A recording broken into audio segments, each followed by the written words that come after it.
In today's video, I'm going to teach you how to set up your sales settings in QuickBooks Online.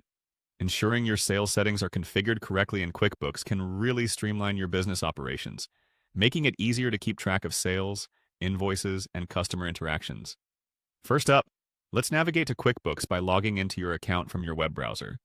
Once you're on the home page, look for the gear icon. That's your settings menu. Clicking on this will open a drop-down menu. From here, you'll want to select Account and Settings. This is your go-to place for configuring all aspects of your QuickBooks experience. Now, once inside the Account and Settings section, find the Sales tab on the left side of the menu. Clicking on Sales will open a variety of options that you can tweak to your liking. Let's walk through these together. Start with Sales Form Content. This section allows you to customize the information that appears on your sales forms. You can decide what your invoices, estimates, and sales receipts say, and even add custom fields or choose whether to display or hide certain details. Customizing your sales forms helps ensure that they communicate the information that's most important to your clients. Next, let's check out Invoice Payments. This feature is crucial if you want to streamline the payment process for your customers. Here, you can manage your payment methods, making it easier for your clients to pay you online. Consider enabling payment options like credit cards or bank transfers to make the process seamless and efficient. Following this, click on Financing.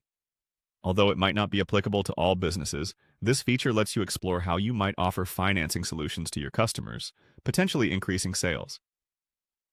The Products and Services section is where you manage and organize what you're selling.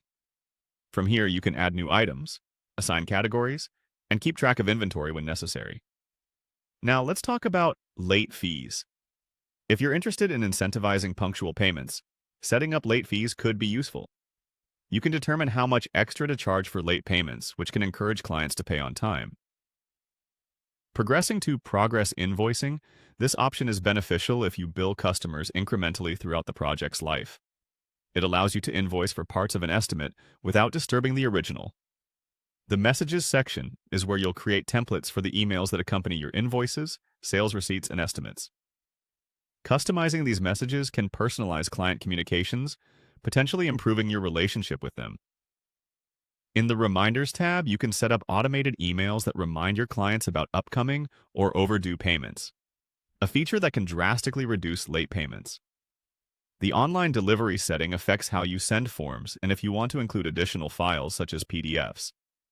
As you navigate to Statements, you'll be able to adjust how your account statements appear. You might find customizing your statement preferences to be part of providing excellent customer service. Once you've made all your changes, it's crucial to click on Done to save your settings. It's a simple yet important step to ensure all your configurations are locked in and ready to go. By taking the time to tweak these sales settings, you can optimize how QuickBooks Online is aligned with your business needs, making your workflow more efficient.